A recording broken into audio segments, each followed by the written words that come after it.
Langkah-langkah umum dalam analisa kebutuhan sistem. Langkah-langkah umum dalam analisis kebutuhan sistem melibatkan serangkaian aktivitas yang dirancang untuk mengidentifikasi, mendokumentasikan, dan memahami kebutuhan pengguna dan organisasi. Berikut adalah langkah-langkah umum dalam analisis kebutuhan sistem. 1. Mendefinisikan lingkup proyek. Identifikasi batasan dan lingkup proyek, berdasarkan tujuan proyek, batasan waktu, dan era fungsional yang akan dibahas. 2. Identifikasi stakeholder. Kenali dan daftarkan semua pihak yang terlibat atau berkepentingan dalam proyek ini, termasuk pengguna akhir, manajemen, pemilik proyek, dan pihak lainnya yang relevan. 3. Pengguna informasi. Gunakan teknik-teknik seperti wawancara, observasi, dan studi dokumen untuk mengumpulkan informasi tentang kebutuhan pengguna dan organisasi. Analisis informasi. Proses analisis data yang telah dikumpulkan untuk mengidentifikasi pola, tren, dan kebutuhan utama. Identifikasi perbedaan antara kebutuhan yang diungkapkan dan yang tersirat. 5. Pemodelan proses bisnis. Buat model proses bisnis untuk memahami bagaimana proses bisnis saat ini beroperasi. Ini membantu dalam mengidentifikasi area untuk perbaikan.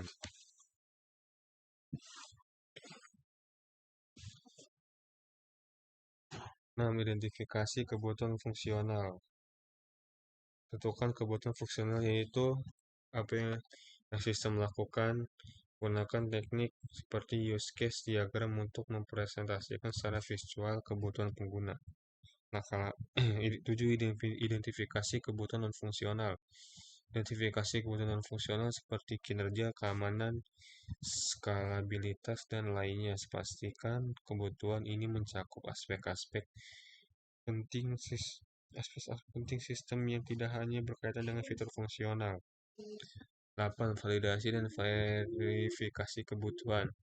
Pastikan kebutuhan yang diidentifikasi dapat diverifikasi dan divalidasi. Verifikasi melibatkan pengecekan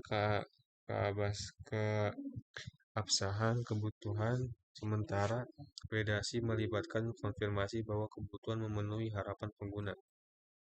9. Dokumentasi.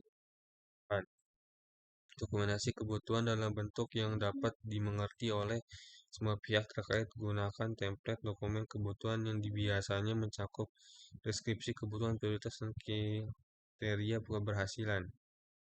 6. S10. Pengelolaan perubahan kebutuhan. Tetap terbuka terhadap perubahan kebutuhan seiring berjalannya waktu, tetapi pastikan setiap perubahan dikomunikasikan, dinilai, dan dikelola dengan baik. Validasi bersama stakeholder.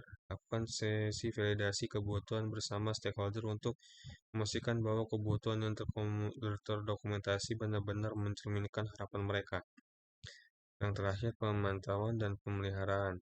Pemantauan terus-menerus kebutuhan selama siklus pengembangan. Lakukan pemeliharaan dokumen kebutuhan jika ada perubahan signifikan atau pembaruan yang diperlukan. Langkah-langkah ini membantu memastikan bahwa tim pengembangan memiliki pemahaman yang jelas tentang apa yang harus dibangun dan memastikan bahwa solusi yang dihasilkan akan memenuhi kebutuhan dan organisasi.